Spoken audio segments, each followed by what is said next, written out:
اسلام آباد فیصل مسجد سے 15 کلومیٹر کے فاصلے پر ترلی میں موجود ختیجۃ الکبریٰ امام بارگاہ میں نماز جمعہ پڑھی جا رہی تھی۔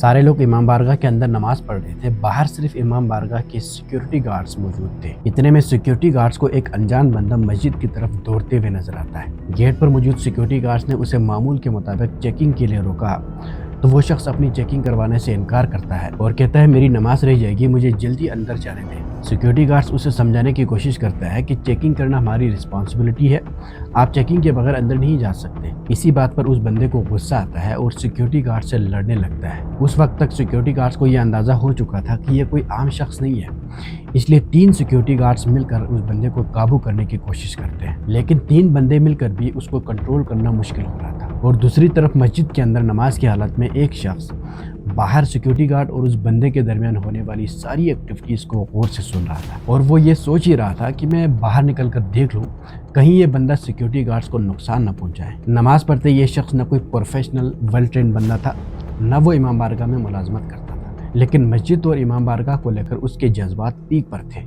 اس بندے کا نام تھا اون عباس، 23 سال اس کی عمر تھی اور 2nd ایئر کا وہ ایک اسٹوڈنٹ تھا۔ امام بارگاہ اس کے دل کے بہت قریب تھے۔ جب بھی امام بارگاہ میں کوئی لائٹ کا مسئلہ ہو یا پانی کا مسئلہ ہو تو یہ شخص ہر وقت سب سے آگے ہوتا تھا، اس لیے آج بھی باہر شور شرابہ اور جھگڑے کی آواز سن کر وہ بہت جذباتی ہو رہا تھا کہ کہیں یہ شخص امام بارگاہ کو کوئی نقصان نہ پہنچائے۔ اون عباس باہر جانے کا سوچ ہی رہا تھا، اتنے میں باہر سیکیورٹی گارڈ سے وہ بندہ بے قابو ہو جاتا ہے اور وہ مسجد کے اندر داخل ہونے کی کوشش کرتا ہے۔ وہ بندہ ہتھیار سے لیس تھا اور مسجد کی طرف بھاگتے ہوئے اس نے 2 گولیاں چلائی۔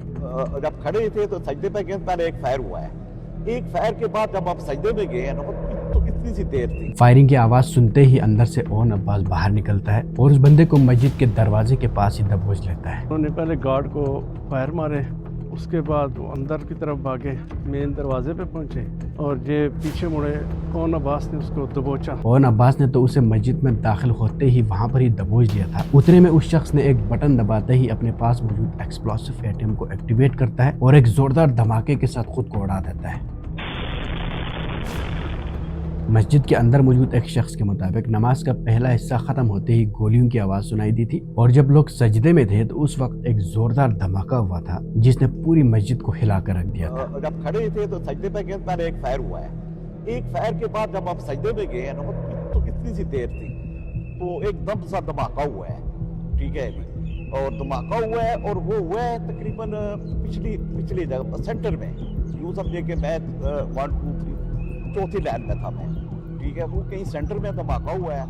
اس دھماکے کے بعد مسجد کا پورا نقشہ بدل چکا تھا۔ اس طرح 6 فروری 2026 کا یہ جمعہ قیامت بن چکی تھی۔ جہاں کچھ ہی سیکنڈ پہلے لوگ سجدے میں تھے، وہاں اب خون اور لوگوں کی چیخیں سنائی دے رہی تھی۔ اس کے بعد ریسکیو ٹیم وہاں پر پہنچتی ہے اور زخمیوں کو پمس اور اسلام آباد کے دیگر ہاسپٹلز میں منتقل کر دیے جاتے ہیں۔ رپورٹس کے مطابق اس حملے میں اس وقت 31 لوگ شہید ہوئے اور 160 سے زیادہ لوگ زخمی ہوئے، لیکن وقت کے ساتھ ساتھ زخمی جو لوگ تھے وہ بھی ایک ایک کر کے شہید ہو رہے ہیں۔ سوشل میڈیا اور مین اسٹریم میڈیا پر لوگوں کا غم و غصہ دیکھ کر گورنمنٹ آف پاکستان فوراً انویسٹیگیشن شروع کرتی ہے اور بامبنگ پلیس سے پارٹس اور ایکسپلوسیو کے ٹکڑے اکٹھے کرتے ہیں تاکہ یہ معلوم کیا جا سکے کہ اٹیکر کہاں سے آئے تھے اور کس گروپ کا حصہ تھا۔ ملٹیپل انویسٹیگیشن سے یہ معلوم ہوتا ہے کہ اس شخص کا تعلق فتنۃ الخوارج سے ہے۔ فتنۃ الخوارج کا یہ نام پاکستانی گورنمنٹ TTP کے لیے یوز کرتے ہیں۔ فتنۃ الخوارج کا یہ گروپ اسلام کے نام پر لوگوں کا ایسا برین واش کرتا ہے، اس کے بعد اس شخص کو اپنی جان کی بھی پرواہ نہیں ہوتی، پھر انہی لوگوں کا استعمال کر کے پاکستان میں موجود مسجدوں پر اٹیک کر کے گورنمنٹ سے اپنے مطالبات حاصل کرنے کی کوشش کرتے ہیں۔ یہ لوگ ہمیشہ مسجدوں کے اوپر اٹیک کرتے ہیں تاکہ لوگ جذباتی ہو